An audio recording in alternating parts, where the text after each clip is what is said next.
তো যেই রাস্তাটি আপনারা দেখতে পাচ্ছেন, তো এখানেও এই যে স্থানীয় বাইকারগুলো আছে তারা ওই যে আমাদের ক্যাম্প, ওই ক্যাম্প থেকে ওই যে এখানে উঠে, তো এখানে অনেকে বলতে পারেন যে এখানে উঠে তাতে কি হয়েছে, রাস্তা তো আছে, উঠাই যেতেই পারে। তো ঘটনা হচ্ছে যে আপনারা ভিডিওতে যেভাবে দেখছেন আসলে ঠিক তেমনটা নয়। এখানে মোটামুটি অনেকটা যেই ডালুটা বলতে পারেন সেটা কিন্তু আপনারা আন্দাজ করতে পারবেন যে আমাদের ক্যাম্পটা যদি আপনারা দেখতে পান, ওই যে ক্যাম্প,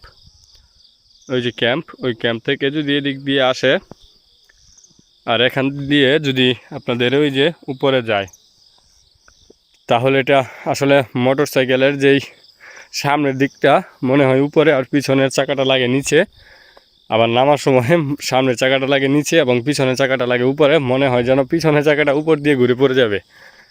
তো এইভাবে আসলে এত উঁচা থেকে উঠানামা করাটা আমাদের যেই এলাকার যেই বাইকারগুলো আছে তাদের জন্য মোটামুটি রিস্ক বলতে উঠতেই পারবে না। আর উঠতে পারবে না এটার কারণ হচ্ছে যে আপনারা ইটের সোলিং দেখতে পাচ্ছেন, এগুলোতে কিন্তু রন জমে আছে, আর এই রনে কিন্তু চাকা স্লিপ খায়। আর স্লিপ খাওয়ার পরে যদি আপনার স্লিপ তো খাবেই, আর এই স্লিপ খাওয়ার পাশাপাশি যদি আপনার গাড়ির গতি যদি কমে যায়, তাহলে এই যে দেখেন সোজা, একেবারে সোজা আপনাকে পিছনে পড়ে যেতে হবে। তো বুঝতে পারছেন। আর এই জায়গা দিয়ে তো এই রাস্তাটার দুই পাশে পাহাড়গুলো উঁচু আছে বা কিছুটা মাটি আছে, যার কারণে কিন্তু এতটা রিস্ক না যে বাহিরে পড়ে যাওয়ার। এখানে পড়লে হয়তো মোটরসাইকেলটা আটকে যাবে, মানুষও আটকে যাবে, বাট আমি যেই জায়গায় পড়ছিলাম সেখানে কিন্তু রাস্তা থেকেই পাশে একবারে খারাপ পাহাড়, তো সেখানে আসলে পড়ে গেছিলাম। তো আল্লাহ রহমতের 2-3টা গাছের সাথে বাড়ি খেয়ে আমি যে কোনো গাছে বেজে গেছিলাম, যার কারণে শেষ রক্ষাটা হয়েছে। তো এই যে আমি এখন নামতেছি, আসলে গতিটা নিয়ন্ত্রণে রেখেই কিন্তু নামতে হচ্ছে, কারণ এখান থেকে উপর থেকে নিচের দিকে চাপ প্রয়োগ করতেছে আর কি, যে নামার জন্য। এই যে মিজান ভাই উঠতেছে, আসলে ওনাদের ঘুমটা ভাঙে আসল সৌন্দর্যটা চলে যাওয়ার পর।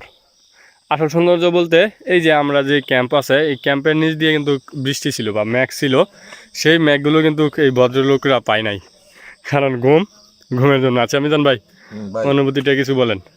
অনুভূতি বলতে ভাই অসাধারণ ভাই, এখানে যদি কেউ না এখানের ফিল্ডটা কেউ নিতে পারবো না। আর রাস্তাগুলো যেই খারাপ ভাই, কি কমো কি সাজে সব ফেল, যেমন মনে হয় গাছের মাঝে ময়লা গেলে যেরকম খারাপ না এরকম।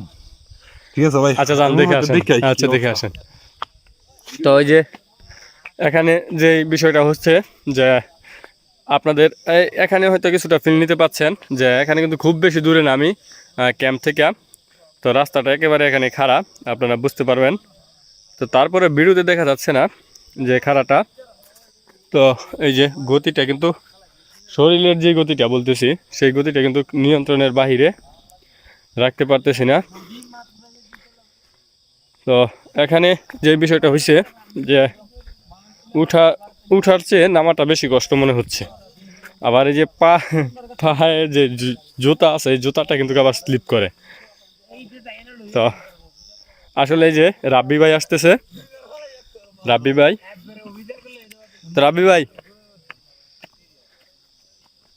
অনুভূতি একটু শেয়ার করেন। আপনি তো উঠেন নাই। অনুমতি নাই, অনুভূতি নাই, কিছু বলে যান। কি কইতাম কখন কিছু না, শ্বাসলা জানি না ইয়া তা বলুন একটু। আচ্ছা আমি নিচে যাই। ওই মোবাইল দিয়েছিলেন আমার কাছে, আমি চার্জ লাগানোর জন্য চার্জার খুঁজে পাই না। আমার মোবাইল চার্জ কই লাগাবে না আমি লাগাইলে মূল্য তারপরে সিস্টেম আসলে পরে আমি চার্জার খুঁজে পাই নাই। আছে এখন তো চার্জ শেষ। আচ্ছা এই যে আমি কিন্তু সেই উপর থেকে নিচে নেমে গেছি।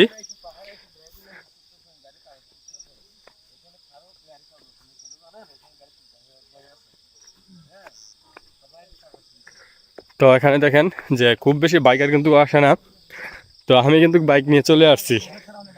আমি নিজে কিন্তু চালায় উঠতে পারি নাই, অর্ধেক আসার পর আমি পড়ে যাই পাহাড় থেকে।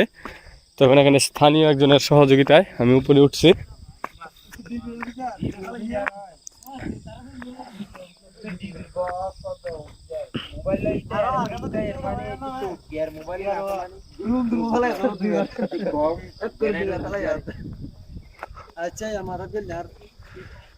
তো এই যে ক্যাম্প, ওই ক্যাম্পে আমরা রাত্রি যাপন করছি।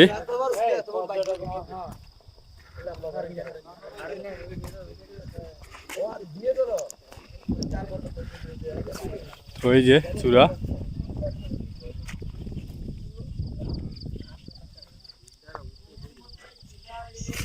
ওই যে এদিক দিয়ে মোটর সাইকেল উঠানামা করে, আবার আমরা এখান থেকে এদিক দিয়া নামবো।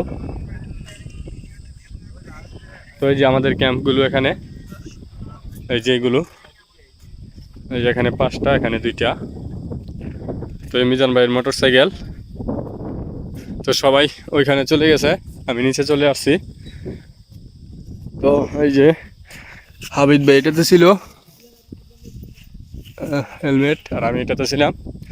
তো আমি চলে আসছি, মূলত এখানে অনেক জিনিসপত্র রেখে গেছি, যার কারণে নিচে চলে আসতে হয়েছে।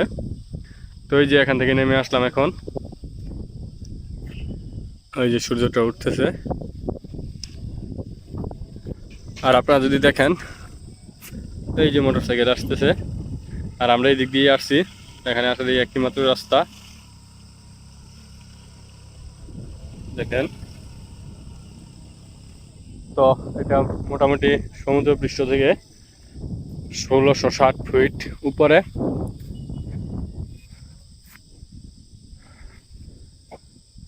দেখতে পাচ্ছেন নিচ দিয়ে মেঘ।